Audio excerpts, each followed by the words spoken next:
Mi nombre es Julio César Morales Linares, profesor de la Facultad de Ciencias Médicas del Externado de Cirugía. Les presentaré la conferencia Proceso Biológico de la Cicatrización de las Heridas. El objetivo de la presente conferencia será identificar los eventos celulares y moleculares que transforman las heridas para favorecer la cicatrización de los tejidos. He dividido la conferencia en dos partes. La primera parte versará sobre fases de un proceso interconectado y hablaremos sobre inflamación, así como los factores de riesgo. Y en la segunda parte hablaremos sobre el proceso de cicatrización de las heridas en pacientes con hiperglicemia, acúmulo de hierro, envejecimiento celular y los AGEs. ¿Cuáles son los factores de riesgo en el proceso de la cicatrización de las heridas? La enfermedad arterial periférica, la diabetes mellitus, la insuficiencia venosa crónica, el envejecimiento, la terapia inmunosupresora, la desnutrición, la infección, la inmovilización de los pacientes, el tabaquismo, así como la radioterapia previa. Las fases de un proceso están incluidas varias etapas importantes: la fase inflamatoria, la fase proliferativa, la epitelización y la remodelación. Todas se dan en una forma superpuesta, no se dan una a continuación de otra. ¿Por qué eso es importante? Porque en un mismo paciente podemos encontrar diferentes etapas de un proceso inflamatorio y entonces esto nos llevará a hacer un análisis distinto en cada etapa de la cicatrización. Veamos, por ejemplo, cuando hablamos de heridas, hablamos de la piel y tenemos que hablar de epidermis y dermis. El 70% de las fibras de colágeno producidas por fibroblastos, hay elastina, glucosaminoglucanos, mastocitos, macrófagos, células dendríticas y linfocitos. Además, el tejido celular subcutáneo almacena la grasa corporal y aísla al cuerpo. La piel es altamente compleja. Las estructuras que lo componen son bastante complejos. Incluyen las células inmunes, la matriz extracelular, de la cual más adelante ampliaremos mucho más, y los mediadores solubles. Comencemos con la formación del coágulo, parte importante de lo que es la primera etapa. Hay plaquetas, hay glóbulos rojos, glóbulos blancos y fibras de fibrina. Las plaquetas secretan citocinas, que son factores de crecimiento que median el proceso. Aquí hay varios aspectos importantes, varios factores que debemos de tomar en cuenta: el derivado de plaquetas, el transformante beta y el endotelial vascular. Todos son factores de crecimiento. ¿Cuáles son las células importantes que intervienen en todo este proceso de cicatrización en esta etapa? Los neutrófilos entran a la piel de la herida. Los monocitos se fugan dentro de los tejidos. Estos se mantienen por 1 o 2 días y también las fibras de fibrina aparecen. Veamos qué pasa con los neutrófilos. Estos matan patógenos potenciales, desbridan la herida, liberan los mediadores solubles, atraen las células inmunes y luego mueren. Pero aparecen también los monocitos, que migran en la herida y luego se diferencian en macrófagos, impulsados por factores del medio extracelular. Estos son importantes porque se incrementan del día 2 al día 5 en las heridas, con niveles estables hasta el día 14. Veamos ahora los macrófagos. Esta parte de los macrófagos son importantes. ¿Por qué? Porque remueven neutrófilos gastados, secretan citocinas, los factores de crecimiento y regulan la etapa proliferativa.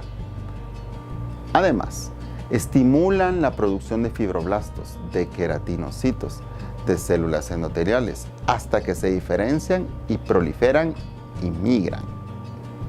¿Qué más con los macrófagos? Existen como fenotipos múltiples, M1 y M2. No son poblaciones discretas, evolucionan a medida que madura la herida. Los mediadores proinflamatorios, como por ejemplo el interferón gamma, el factor de necrosis tumoral y las moléculas patrón asociados al daño activan células para producir macrófagos M1, clásicamente activados, que es lo que nosotros veremos en las etapas iniciales de procesos severos agudos en las heridas. Estos fenotipos proinflamatorios producen prolíficamente citoquinas proinflamatorias, producen el factor de necrosis tumoral e interleuquina 6 y otros mediadores que facilitan las etapas iniciales de la cicatrización de las heridas. ¿Qué más hacen los macrófagos? Las células M1 son altamente fagocíticas. Fagocitan esos neutrófilos apoptosados y eliminan los patógenos o residuos en herida. Adicionalmente, los macrófagos M2 activados son típicamente antiinflamatorios. Pueden producirse in vitro mediante la adición de interleuquina 4 o interleuquina 13 a través de la fagocitosis de los neutrófilos apoptosados. Bien, dos aspectos importantes con los macrófagos. Regulan las funciones inflamatorias tempranas y las reparadoras de la herida posteriormente. El ambiente local o alguna función del macrófago resulta en su cambio en el fenotipo de las heridas. Miremos esta imagen. Nos esquematiza lo que hemos platicado en los minutos previos. Tenemos el monocito y cómo se diferencia después en estas otras dos células. Macrófagos M1, M2. Y cada uno tiene sus funciones. Recordemos, la primera es proinflamatoria, pero la segunda viene a ser reparadora. Pero recordemos de que estamos en la primera etapa. Los macrófagos y el cierre de las heridas. Veamos por qué es importante este tema. Durante las primeras etapas de la inflamación, alrededor del 85% de los macrófagos tienen fenotipo M1, que es el inflamatorio. Se secreta ávidamente mediadores proinflamatorios. Veamos esta herida, por ejemplo. 15% tienen fenotipo M2, que secreta citoquinas y antiinflamatorias y factores de crecimiento. Veamos esta herida. 5 días después de la lesión, los macrófagos M2 que dominan la herida aguda expresan esta proteína, CD301B, junto con altos niveles de citocina antiinflamatoria interleuquina 10. Los macrófagos juegan un papel importante en el cierre de las heridas, porque secretan factores que inducen la proliferación de fibroblastos y la diferenciación en miofibroblastos.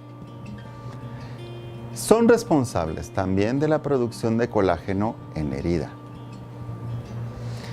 Los altos niveles de estos factores conducen a expandir la población de fibroblastos. Veamos en una herida. Esto es lo que se está trabajando, los factores de crecimiento a este nivel.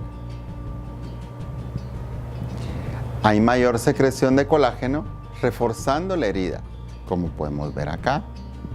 Sin embargo, el exceso de colágeno aumenta la fibrosis. Como conclusión de esta primera parte, podremos decir que los macrófagos juegan un papel importante en el cierre de la herida. ¿Por qué? Porque revascularizan la herida, regeneran fibroblastos, diferencian miofibroblastos y hay una producción de colágeno. Muy importante comprender esto en el cierre de las heridas. Estaré a la espera de todas sus inquietudes y observaciones. Pueden enviarlas al correo electrónico que aparece en pantalla. Muchas gracias.